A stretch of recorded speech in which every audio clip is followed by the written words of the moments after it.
যে টি-20 আমাদের একটা সিলেকশন টিম আছে, আর এই টি-20 টিমে বেশ কিছু অলরাউন্ডার অলরেডি আছে। দর্শক, এবারে বাংলাদেশের ক্রিকেটের সিন্ডিকেটের অবসান ঘটিয়ে তামিম, সাকিব, সাব্বির, সাইফুদ্দিন দলে ফেরাতে নতুন উদ্যোগ নিয়েছেন বিসিবির নতুন সভাপতি বুলবুল আহমেদ। তবে শ্রীলঙ্কার সফরে কনফার্ম যেতে পারে বাংলাদেশের 4 ক্রিকেটার। শ্রীলঙ্কার বিপক্ষে একাদশে থাকতে পারে বাংলাদেশের 4 ক্রিকেটার তামিম, সাব্বির, সাইফুদ্দিন এবং সাকিব আল হাসান। আর ক্রিকেট ভক্তদের আশ্বাস দিয়েছেন বিসিবির নতুন সভাপতি বুলবুল আহমেদ। দর্শক, বিস্তারিত থাকছে ভিডিওর প্রতিবেদনে। বাংলাদেশ ক্রিকেট বোর্ড বিসিবির সাম্প্রতিক সাকিব, সাইফুদ্দিন জাতীয় দলে ফেরাতে আনার চেষ্টা চালাচ্ছে। বিসিবির নতুন সভাপতি আমিনুল ইসলাম বুলবুল নিজের হাতেই সবকিছুর সমাধান করার আশ্বাস দিয়েছেন। তিনি জানিয়েছেন, দলের প্রয়োজনে আমি সবকিছু করতে প্রস্তুত।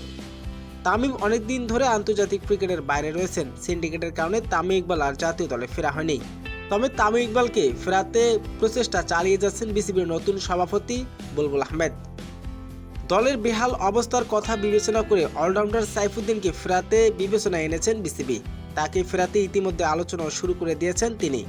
সাকিব আল হাসান পরিস্থিতি সাকিব হাসান বর্তমান আন্তর্জাতিক ক্রিকেটের বাইরে রয়েছেন। তিনি টেস্ট ও টি-20 থেকে অবসর নিয়েছেন। তবে ওডিআই খেলার ইচ্ছা প্রকাশ করেছেন সাকিব।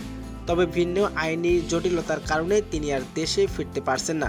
বিসিবির নতুন সভাপতি জানিয়েছেন, সাকিব আইনি জটিলতা আমরা সবকিছুর সমাধান করার চেষ্টা করছি, তাহলে তার জাতীয় দলে ফেরা সম্ভব। অন্যদিকে hard hitter batsman Sabbir Rahman অনেকদিন ধরে আন্তর্জাতিক ক্রিকেটের বাইরে রয়েছেন এই হার্ড হিটার। তবে সবকিছুর অবসান ঘটিয়ে তিনি আবারও আন্তর্জাতিক ক্রিকেটে ফিরতে যাচ্ছেন। তিনি ফিটনেস এবং হার্ড হিটার বলে তাকে আবারও দলে ফেরানো হচ্ছে। তো দর্শক, সাব্বির, সাকিব, তামিম তারা দলে ফেরাটা আপনার কেমন লাগবে? দর্শক, জানিয়ে দিন আপনার মূল্যবান মতামতটি কমেন্ট বক্সে।